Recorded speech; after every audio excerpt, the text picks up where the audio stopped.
जय हिंद, नमस्कार साथियों। आप सभी का एक बार फिर स्वागत है एक नए वीडियो में, जिसमें मैं आप सबको बताऊंगा इस वर्ष के बारे में। इस वर्ष में कितने पेंशनर्स का माइग्रेशन हो चुका है, कितने पेंशनर्स बाकी है और जो बाकी है उनका माइग्रेशन कब तक हो जाएगा, और जिनका माइग्रेशन हो चुका है उनको इस वर्ष में कब कब क्या क्या काम करना है, ये सब जानकारियां मैं आपको बोर्ड के जरिए समझाऊंगा। तो सबसे पहले हम देखते हैं कि टोटल डिफेंस पेंशनर्स कितने हैं। आज के दिन 28 लाख प्लस डिफेंस पेंशनर्स हैं, जो कि बैंकों, इस पर सीपीपीसी, डीपीडीओ अलग अलग जगह से पेंशन प्राप्त कर रहे हैं।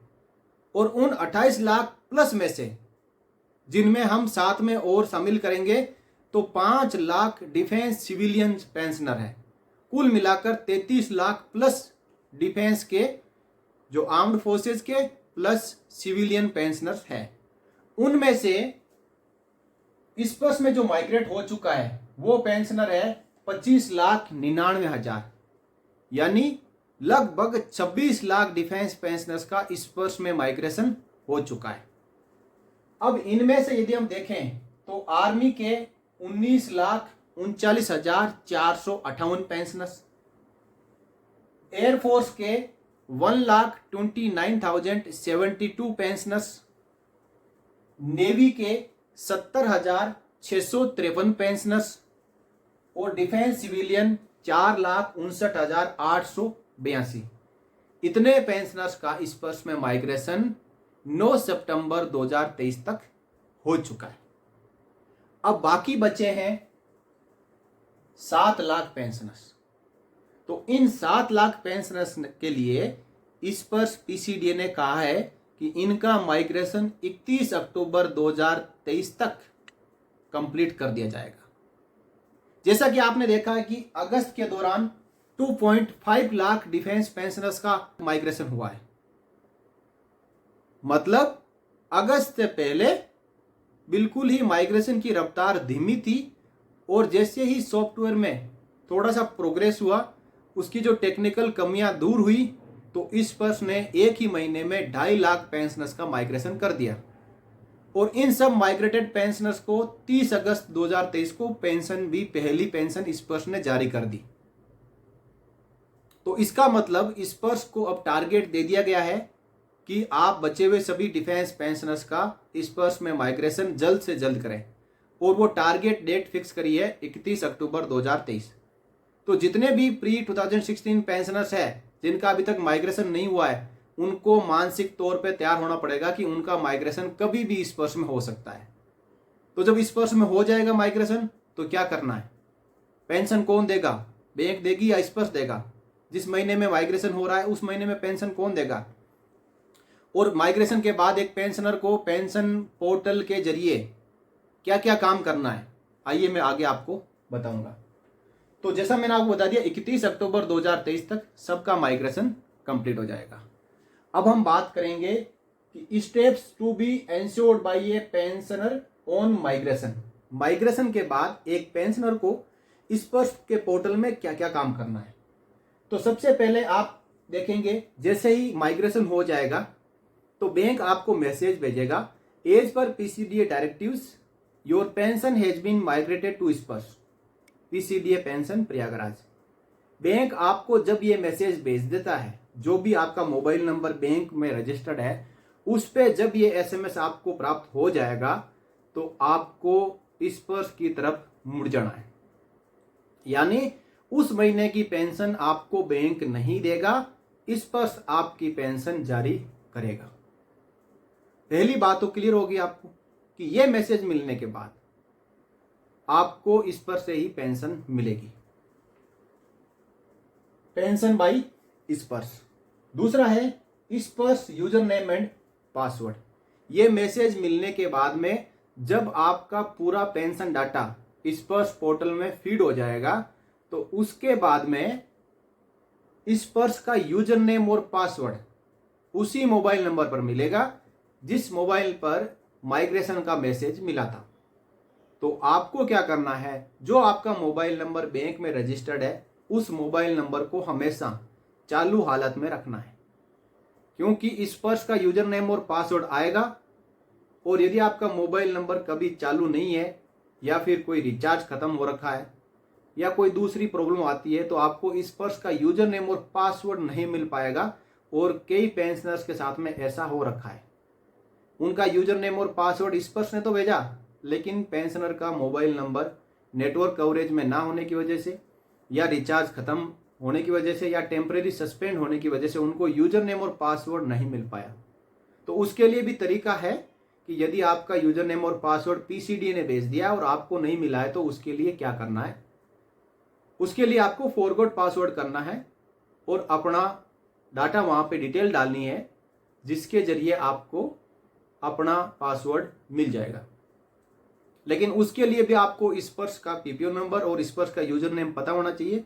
तो उसको आप माइग्रेशन स्टेटस ट्रैकिंग में जाके पता कर सकते हो। आगे बात करें साथियों, जब आपके पास में स्पर्श का यूजर नेम और पासवर्ड मिल गया तो फर्स्ट टाइम आपको स्पर्श में लॉगिन करते समय अपने डिफॉल्ट पासवर्ड को चेंज कर लेना है। जब आप चेंज करने जाएंगे तो वहीं पे इंस्ट्रक्शन दी हुई है कि आपको पासवर्ड कैसा क्रिएट करना है, जिसमें special character, capital letter, small letter और डिजिट यूज करने हैं। उसी के मुताबिक मिनिमम 8 कैरेक्टर का पासवर्ड आपको क्रिएट करना है। डिफॉल्ट पासवर्ड को चेंज करने के बाद नया जो पासवर्ड बना है उससे आपको स्पर्श में लॉगिन कर लेना है। उसके बाद लॉगिन करने के बाद जितने भी माइग्रेटेड पेंशनर्स हैं जिनका बैंकों से स्पर्श में माइग्रेशन हुआ है उनके लिए पेंशन डाटा वेरिफिकेशन कंपलसरी नहीं है, यानी उनको पेंशन डाटा वेरिफिकेशन नहीं करना है। उनको जितनी भी डिक्लेरेशंस है उनको एक्सेप्ट और सबमिट करना है। जैसे मोबाइल नंबर की, ईमेल आईडी की, आपके जो आधार नंबर है उसका कंसेंट लिया जाएगा। इन सब को एक्सेप्ट करते हुए नेक्स्ट नेक्स्ट करते हुए लास्ट में अपना आधार नंबर एंटर करना है, ओटीपी आएगा और उसको फाइनली सबमिट कर देना है।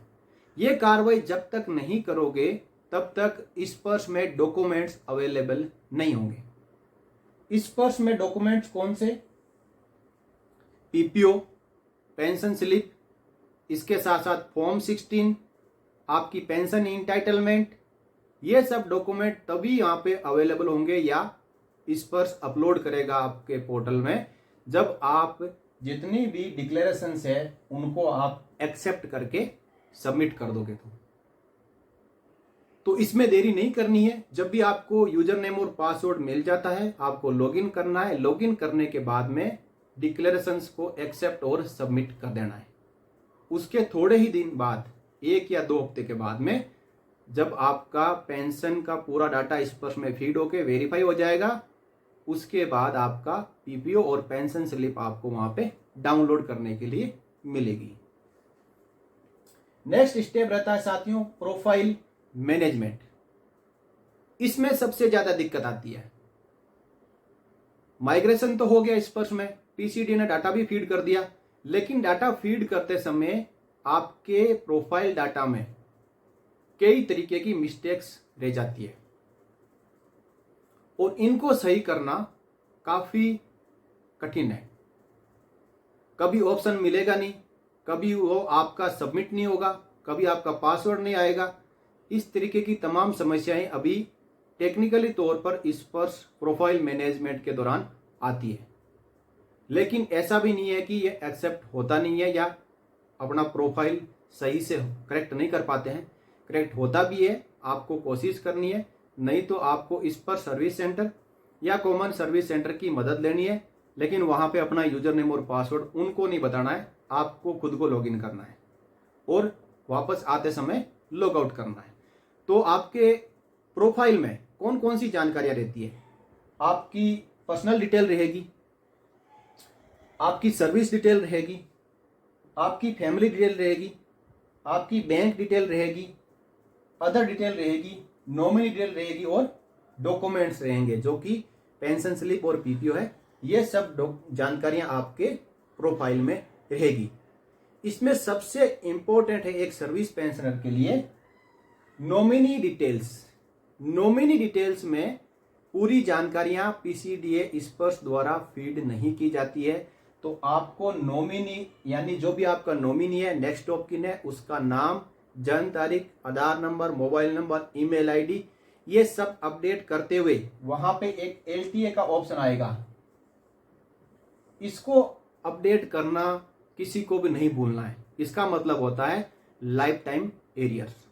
किसी पेंशनर की डेथ होने के बाद और फैमिली पेंशन सैंक्शन होने के बीच में जो टाइम पीरियड होता है, उसकी जो पेंशन होती है, उस पेंशन को ही लाइफ टाइम एरियर कहते हैं। यदि ये एक्सेप्ट किया हुआ है, अपडेट किया हुआ है, तो फैमिली पेंशनर को जो इंटरवल की पेंशन है उसको लेने में दिक्कत नहीं होगी। यदि ये एक्सेप्ट नहीं किया हुआ है तो बाद में समस्याएं आ सकती है।